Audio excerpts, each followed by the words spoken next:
பார்க்க போகிறோம் அப்படின்னு பார்த்தீங்கன்னா, நம்ம சேனலுக்கு புதுசாக சப்ஸ்கிரைபர் வந்தவங்க நிறைய பேர் வந்து தம்பிக்கு எப்படிலாம் சிம்டம்ஸ் இருந்துச்சு, தம்பியை வந்து இந்த மாதிரி குழந்தைன்னு எப்படி கண்டுபிடிச்சிங்க அப்படின்னு சொல்லி நிறைய பேர் கமெண்ட் பண்ணிக்கிட்டே இருக்கீங்க.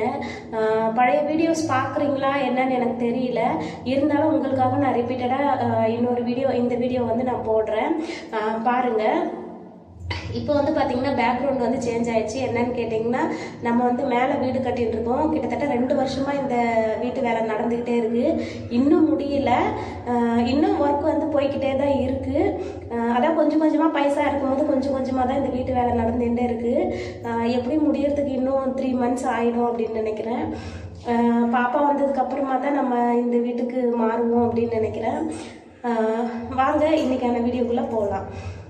எக்கோ இருந்துச்சுன்னா கொஞ்சம் அட்ஜஸ்ட் பண்ணிக்கோங்க. ஏன்னா கீழே வந்து தம்பி டிவி பார்த்துட்டு இருக்கான். லீவில் அவர் வீட்டில் இருக்கிறதுனால டிவி பார்க்குறாரு. என்னை வந்து அலோவ் பண்ணவே இல்லை வீடியோ எடுக்கிறதுக்கு, அதனால தான் நான் மேலே வந்துட்டேன். இப்போ வந்து நம்ம வீட்டு கிச்சனில் இருந்து தான் நான் பேசுகிறேன். வாங்க வீடியோக்குள்ளே போகலாம்.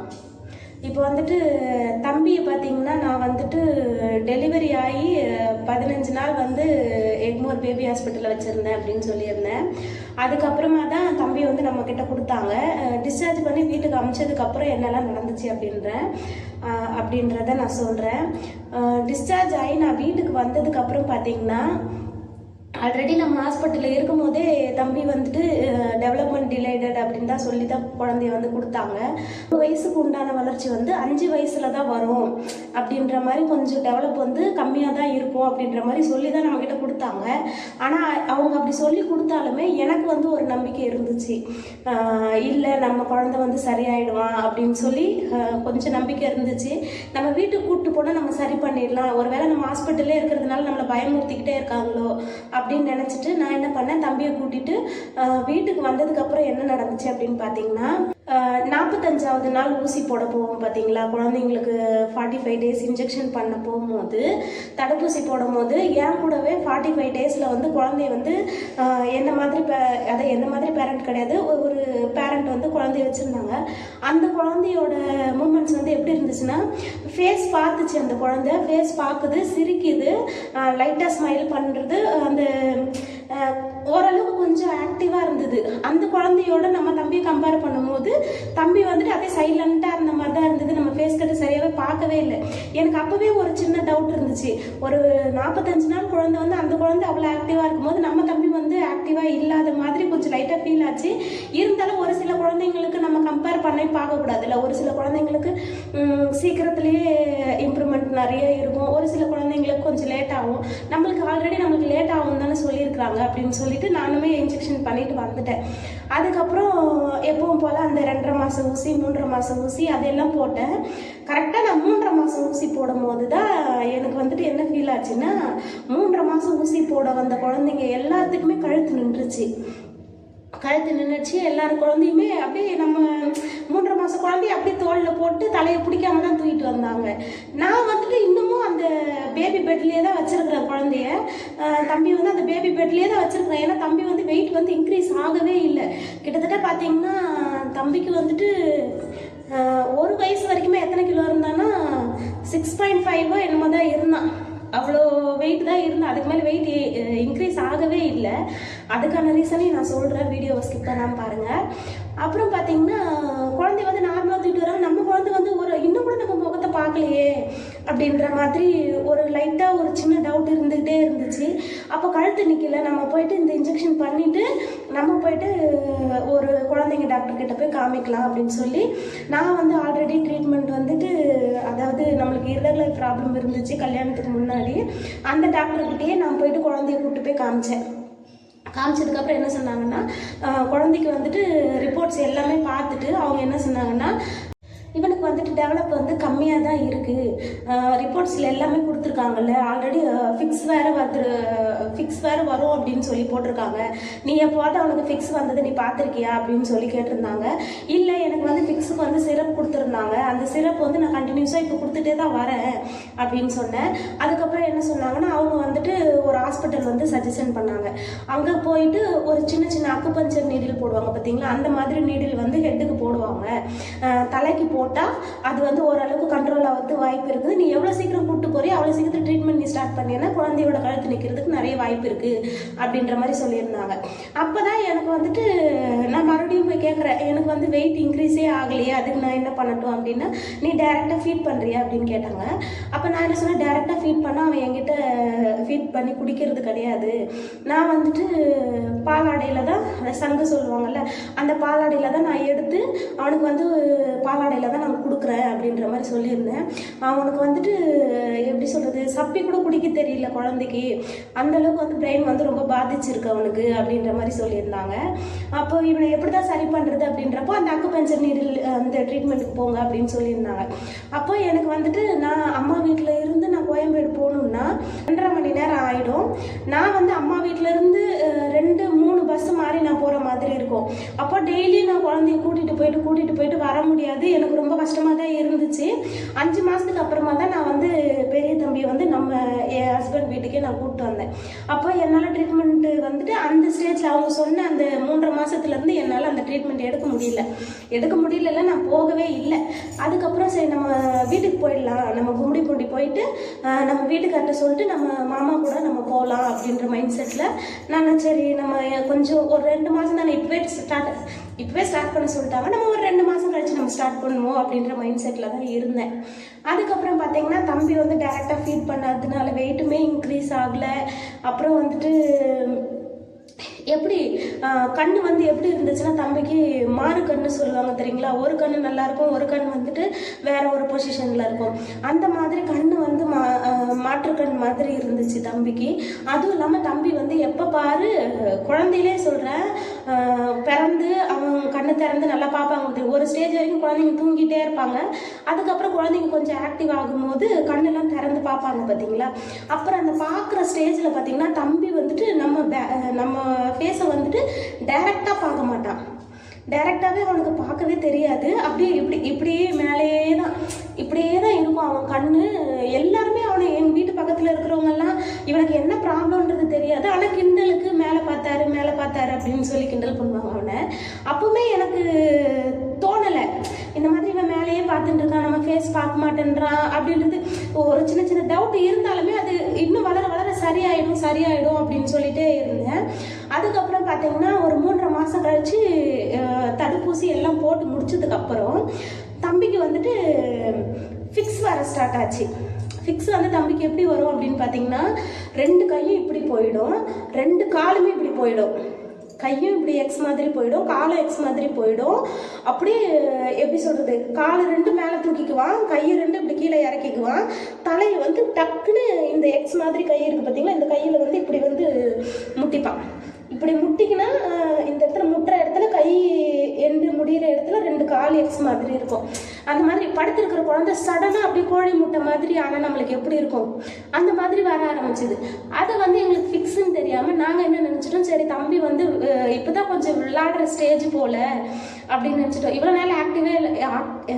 நாள் ஆக்டிவே இல்லாமல் இருந்தால் இப்போ ஓரளவுக்கு ஆக்டிவாக ஆயிருக்கான் போல இருக்குது அப்படின்னு சொல்லிட்டு நாங்களே சரி விளையாடுறோம் போல் அப்படின்னு நினச்சி. அப்போ வந்து ஒரு சவுண்டு கொடுப்பான், அந்த மாதிரி பண்ணும்போது ஒரு சவுண்டு கொடுப்பான், அது கொஞ்சம் நல்லா இருக்கும். ஆனால் ஃபேஸ் கட்டுமே அப்போ பார்த்தீங்கன்னா சிரிச்ச முகமாக இருக்கும், ஸ்மைல் வர்ற மாதிரி தான் இருக்கும். அப்போ நாங்கள் பார்த்துட்டு சரி விளையாடுறான், இப்போ ஓரளவுக்கு கொஞ்சம் தெளிவாக ஆயிட்டான் தம்பி அப்படின்னு சொல்லிட்டு நாங்களே நினச்சிட்டு இருந்தோம். அது என்ன ஆச்சுன்னு பார்த்தீங்கன்னா ஒரு நாளைக்கு 10 தடவை மாதிரி வர ஆரம்பிச்சிது. அதுக்கப்புறம் 2வது நாளும் அதே மாதிரி ஆச்சு. 3வது நாள் நான் கூப்பிட்டு போய் அதை நம்ம என்னன்னு கேட்டுருவோம் அப்படின்னு சொல்லி, அது வந்து அவன் விளையாடுறான்னா இல்லை அவனோட வளர்ச்சியாக அது என்ன அப்படின்றத நம்ம பார்த்துடணும் அப்படின்னு சொல்லிட்டு பேபி ஹாஸ்பிட்டல் கூப்பிட்டு போயிட்டேன். அப்போ பார்த்தீங்கன்னா 4 மாதம் இருக்கும் தம்பிக்கு, 4 மாதம் இருக்கும். பேபி ஹாஸ்பிட்டல் கூப்பிட்டு போயிட்டு நான் வீடியோ எடுத்து வச்சுருந்தேன். அந்த வீடியோ எடுத்துகிட்டு போய் நான் காமிச்சேன், இந்த மாதிரி பண்ணுறான் அப்படின்னு சொல்லி காமிக்கும் போது அவங்க என்ன சொன்னாங்க, இதுதான் இன்ஃபன்டியல் ஸ்பாசம் அப்படின்னு சொல்லி சொன்னாங்க. அப்படின்னா தமிழில் சொல்லுங்க அப்படின்னு சொன்னால் இது ஒரு விதமான ஃபிக்ஸுமா குழந்தைக்கு. இது வந்து குழந்தை வந்து ஆக்டிவாகவும் இல்லை விளையாடவும் இல்லை, குழந்தைக்கு வந்து இது ஃபிக்ஸ் வருது, நீ வந்து ஃபிக்ஸ் சிரப் வந்து நீ கரெக்டாக கொடுக்குறியா அப்படின்னு சொல்லி கேட்டிருந்தாங்க. அப்போ சொன்னேன், நீங்கள் கொடுத்தது வரைக்கும் நான் கரெக்டாக ஃபுல்லாக கொடுத்துட்டேன், இப்போ நான் 2வது செக்கப் தான் வந்திருக்கிறேன் அப்படின்னு சொல்லி சொன்னேன். அதுக்கப்புறம் தான் சொன்னாங்க, இவனுக்கு வந்துட்டு இனிமேல் சிரப் வேண்டாம், சிரப்லேருந்து டேப்லெட் மாத்திரமா நீ டேப்லெட் கொடு அப்படின்னு சொன்னாங்க. அதுக்கப்புறம் சரின்ட்டு நான் அப்போ இது சரி பண்ணவே முடியாதா அப்படின்னு சொன்னால், ஆல்ரெடி அவனுக்கு வந்து பிறந்தப்போ அழலைன்றப்போ மூளைக்கு போகிற ஆக்சிஜன் சரியாக போகாததுனால மூளை வந்து பாதிச்சிருச்சு. அதுவும் இல்லாமல் ஃபிக்ஸ் வந்து பிறந்த அடுத்த செகண்ட்லேயே குழந்தைக்கு வந்து ஃபிக்ஸும் வீசிங்கும் வந்துச்சு. அதுக்கப்புறம் ஒரு 3 மாதம் இல்லை, இப்போ மறுபடியும் வர ஸ்டார்ட் ஆயிடுச்சு குழந்தைக்கு. அப்படின்றப்போ மூளை வந்து இன்னும் அதிகமாக பாதிப்படைய செய்யுமே தவிர அவனுக்கு சரியாகிறதுக்கு வாய்ப்புகள் ரொம்ப கம்மியாக இருக்குது அப்படின்ற மாதிரி சொன்னாங்க. இது சரிப்படுத்தணும்னா நம்ம என்ன செய்யணும் அப்படின்னு கேட்டப்போ, நீங்கள் வந்து ட்ரீட்மெண்ட் வந்து ரெகுலராக கொடுத்துக்கிட்டே இருங்க, இந்த மெடிசனும் கொடுத்துக்கிட்டே இருங்க அப்படின்னு சொன்னாங்க. சரின்னு சொல்லிட்டு நான் என்ன பண்ணேன், சரி டேப்லெட்டாக கொடுத்துருக்குறாங்களே சரியாயிடும் அப்படின்னு சொல்லிட்டு டேப்லெட்லாம் வாங்கிட்டு வந்துட்டேன். அதுக்கப்புறம் வந்துட்டு 15 டேஸ்க்கு ஒன்ஸ் வந்து டேப்லெட் வாங்க சொன்னாங்க. அதுக்கப்புறம் நான் அந்த 4 மாதத்தில் வந்து 2 டைம் வந்து அம்மா வீட்டிலேருந்து அங்கே போய் எக்மோர் பேபி ஹாஸ்பிட்டலில் போயிட்டு நான் போய்ட்டு மெடிசன் வாங்கினேன். மெடிசன் கொடுத்து ட்ரீட்மெண்ட் கொடுத்துக்கிட்டே தான் இருந்தேன். அதுக்கப்புறம் 5 மாதத்தில் வந்து நான் வந்து மாமா வீட்டுக்கு, அதாவது என் வீட்டுக்கு வந்துட்டேன். அதுக்கப்புறமா தான் நிறைய பேர் வந்துட்டு, அதாவது நான் அம்மா வீடு இருக்கிறது வந்து ஒரு கிராமம், அந்த கிராமத்தில் வந்து இந்த மாதிரி குழந்தைங்கள பற்றின இது வந்து அந்த அளவுக்கு கிடையாது அப்படிதான் சொல்லணும். ஏன்னா இன்னார் பொண்ணோட குழந்தை வந்து இன்னும் படுக்கலை, குப்புற விழல, கழுத்து நிற்கல அப்படின்னு மட்டும் தான் சொன்னாங்களே தவிர இதுக்கு ட்ரீட்மெண்ட் வந்து நம்மளுக்கு சொல்யூஷன் யாருமே சொல்லலை. நான் வந்து இப்போ கும்மிடிப்பூண்டியில் வந்து நான் வந்து வாடகைக்கு இருந்த இடம் பார்த்தீங்கன்னா கொஞ்சம் நல்லா டெவலப்பான ஏரியா, எல்லாருமே நல்லா படித்து ஒரு பெரிய வேலையில் இருக்கிற இடத்துல தான் நான் வாடகைக்கு இருந்தேன். அப்போது நம்ம இங்கே வந்து பார்த்தீங்கன்னா தம்பியை பார்த்த உடனே எல்லாருமே என்ன சொன்னாங்க, இவன் பார்க்குறதே கொஞ்சம் டிஃப்ரெண்ட்டாக இருக்கான், நீ இந்த மாதிரி ட்ரீட்மெண்ட் வந்து ஸ்டார்ட் பண்ணு அப்படின்னு சொல்லி நம்ம ரிப்போர்ட்லாம் வாங்கி பார்க்க ஆரம்பித்தாங்க. அதுக்கப்புறமா தான் நான் ஒரு முடிவுக்கே வந்தேன், சரி தம்பிக்கு பிறந்ததுலேருந்து இந்த பிரச்சனை இருக்குது, அப்போ நம்ம அடுத்து என்ன பண்ணலாம் அப்படின்னு சொல்லி டாக்டர்கிட்ட போய் கேட்கும்போது டாக்டருங்க வந்துட்டு என்ன சொன்னாங்கன்னா, கண்ணு, காது, மூக்கு எல்லாமே செக் பண்ண சொன்னாங்க. நம்ம எல்லாமே செக் பண்ணியாச்சு. எல்லாமே செக் பண்ணப்போ எல்லாமே நார்மலாக தான் வந்துச்சு. காதுலேருந்து எல்லாமே நார்மலாக தான் இருந்துச்சு. கண்ணு மட்டும் என்ன சொன்னாங்கன்னு சொன்னால், கண்ணு வந்து அவன் டெவலப்பாக இருந்தால் மட்டும், ஓரளவுக்கு கொஞ்சம் டெவலப்டாக இருந்தால் மட்டும்தான் அவனுக்கு என்ன ப்ராப்ளம்ன்றது அவன் சொல்கிற ஸ்டேஜ் வந்தால் தான் அவன் கண்ணில் என்ன பிரச்சனைன்றது நம்மளுக்கு தெரியும் அப்படின்ற மாதிரி சொல்லியிருந்தாங்க. நீங்கள் வந்து ஒரு வயசு ஆகட்டும், ஒரு வயசு ஆனதுக்கப்புறம் நீங்கள் வாங்க, நம்ம வந்து கண்ணு செக் பண்ணலாம், மற்றபடி இப்போ நார்மலாக செக் பண்ணும்போது கண்ணு நல்லா தான் இருக்குது அப்படின்னு சொல்லி அனுப்பிச்சி விட்டுட்டாங்க. அதுக்கப்புறம் ஃபிசியோதெரப்பி தான் கொடுக்கணும், அவனுக்கு வந்துட்டு ஃபுல் தெரப்பியில் இருந்தால் மட்டும்தான் தம்பி வந்து ஓரளவுக்கு டெவலப்பாக ஆவான். நிற்க முடியல ஃப்ரெண்ட்ஸ், அது காற்று இல்லாததுனால வேர்த்து அதிகமாக ஒரு மாதிரி டயர்டான மாதிரி இருந்துச்சு. அதனால தான் மேலே ஏறி உட்காந்துட்டேன். அதுக்கப்புறம் பார்த்தீங்கன்னா தெரப்பி தான் அவனுக்கு ஃபுல்லாக கொடுக்கணும் அப்படின்னு சொல்லியிருந்தாங்க. அதுக்கப்புறம் நான் வந்துட்டு என்ன பண்ணேன், 5 மாதத்தில் நான் இங்கே வந்துட்டு, இங்கே வந்ததுக்கப்புறமா தான் அந்த ட்ரீட்மெண்ட்டே சொன்னாங்க நம்மளுக்கு தெரப்பி கொடுக்கணும் அப்படிங்கிறதையே.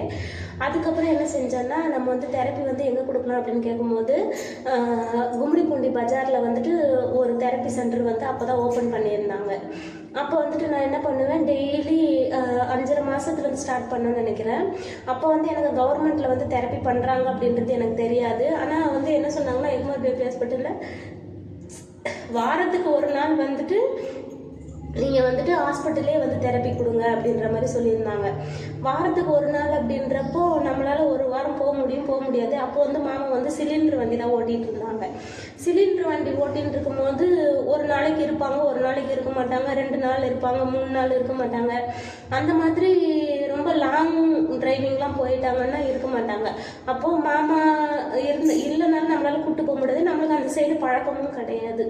அதுக்கப்புறம் என்ன செஞ்சாங்க, ப்ரைவேட்டில் கேட்டு பார்ப்போம் அப்படின்னு சொல்லி ப்ரைவேட்டில் கேட்டப்போ அவங்க என்ன சொன்னாங்கன்னா, நீங்கள் கூப்பிட்டு வாங்க, குழந்தைய பார்க்கலாம் அப்படின்னு சொன்னாங்க. குழந்தைய கூப்பிட்டு போய் காமிச்சதுக்கப்புறம் சரி நம்ம ட்ரீட்மெண்ட் ஸ்டார்ட் பண்ணுவோம், தெரப்பி கொடுப்போம், எந்த அளவுக்கு டெவலப் ஆகுறாங்க அப்படின்றது ஒரு 5 மாதம் 6 மாதம் கண்டினியூஸாக கொடுத்தா தான் தெரியும் அப்படின்னு சொன்னாங்க. சரின்னு நாங்கள் என்ன பண்ணோம், டெய்லி தெரப்பி கொடுக்க ஆரம்பித்தோம் தம்பிக்கு. ஈவினிங் 6 மணி ஆயிடுச்சுன்னா நான் தூக்கிட்டு போயிடுவேன், டெய்லி போவேன்.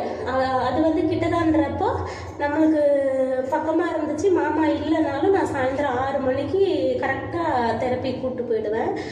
அப்போ வந்து எவ்வளோ சார்ஜ் பண்ணாங்கன்னு பார்த்தீங்கன்னா, ஸ்டார்டிங்கில் வந்துட்டு எனக்கு 1 மந்த்துக்கு வந்து 100 ரூபாய் சார்ஜ் பண்ணாங்க, 100 rupees சார்ஜ் பண்ணாங்க.